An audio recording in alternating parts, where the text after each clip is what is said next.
Science bits సిరీస్లో ఇది 5th bit అండి. క్రింది వాక్యాలలో సరైనవి గుర్తించండి. సంపీడనం అనే విషయం మీదే పదార్థం యొక్క దృఢత్వం ఆధారపడుతుంది. సులభంగా సంపీడనం చెందించగలిగే పదార్థాలను మెత్తని లేదా మృదువైన పదార్థాలు అంటారు.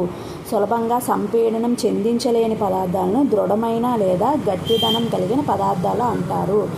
ఇందులో ఏది సరైనదో కిందన ఆప్షన్ ఏ, బియా, సియా, డియా ఏది కరెక్టో చూడండి. ఓకేనా?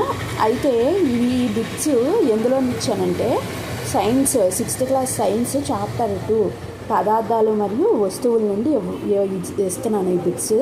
అందువల్ల అన్ని బిట్స్ కూడా పదార్థాలపైనే ఆధారపడి, అదే పదార్థాలు వస్తువులను వేరు చేయడం, వాటి యొక్క గుణాలు వీటి మీద ఉంటున్నాయి.